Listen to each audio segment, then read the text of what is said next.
इस छोटी सी कहानी का नाम है रूबी को मिल गई दिशा। रूबी अपने कंधे पर बैग लटकाए हुए आहिस्ता आहिस्ता चलकर प्रधान शिक्षिका के कक्ष के बाहर खड़ी है। उसके चेहरे पर चिंता की रेखाएं स्पष्ट दिखाई दे रही थीं। केबिन में प्रवेश करने पर उसने देखा कि उस विद्यालय के संस्थापक भी वहां उपस्थित हैं।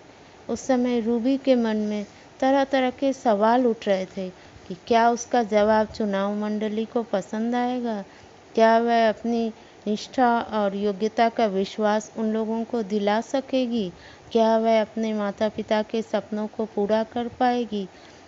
खैर, इन ख्यालों की दुनिया से निकलकर उसने वास्तव जगत में कदम रखा। रूबी ने कमरे में दाखिला लिया। वहां उपस्थित सभी को अभिवादन करने के बाद वह एक के बाद एक प्रश्नों के उत्तर धैर्य और आत्मविश्वास के साथ देती रही। आखिर में जब वह कक्ष से बाहर आई तो सोचने लगी, क्या इतने उम्मीदवारों में उसका नौकरी पाना, उसका चयन होना क्या संभव हो पाएगा। इस घटना को करीब 2 महीने बीत चुके थे। रूबी ने सोचा कि कितने दिन और रात उसने इस इंटरव्यू की तैयारी में बर्बाद किए थे, पर नतीजा कुछ भी नहीं निकला। इससे तो अच्छा होता कि कुछ कहानियाँ या एक उपन्यास ही पढ़ लिया होता, या फिर दूरदर्शन पर कुछ कार्यक्रम ही देख लिए होते। इन 2 महीनों में उसने कुछ और विद्यालयों में जाकर पता किया कि शायद कहीं कोई नौकरी मिल जाए। दिन पर दिन चिंता सताए जा रही थी कि वह क्या करेगी।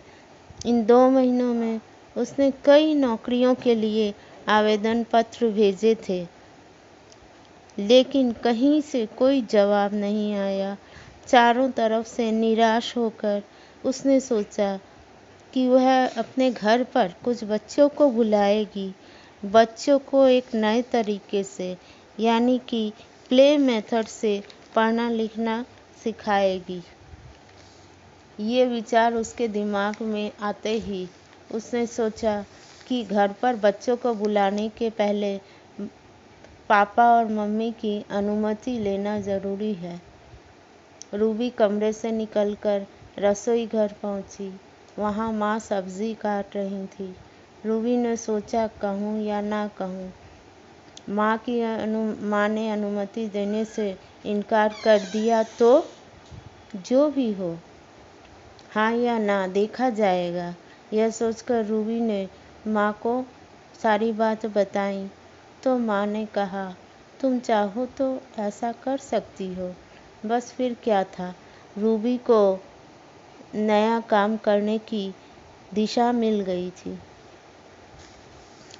रूबी ने अपने पड़ोस के 2 बच्चों के माता पिता से बातचीत की और उन्हें विश्वास दिलाया। खैर, वो लोग राजी हो गए। फिर देखते ही देखते बच्चों की संख्या 2 से बढ़कर 10 हो गई। रोज शाम को जब बच्चे रूबी के आंगन में खेलते तो बच्चों की किलकारियों से जैसे सारा मोहल्ला गूंज उठता था। खेलकूद के समय भी रूबी उन्हें कुछ सिखाती ही रहती थी। खेल के माध्यम से सीखने का एक नया तरीका सिर्फ बच्चों को नहीं बल्कि उनके पेरेंट्स को भी बहुत पसंद आया था। इधर रूबी को कुछ रुपये भी मिलने लगे और साथ ही समय बिताने का एक नया जरिया भी मिला। समय अपनी गति से चल रहा था, आगे बढ़ता गया और करीब 1 साल तक बच्चों को इस तरह से खेल खेल में पढ़ाने का सिलसिला जारी था।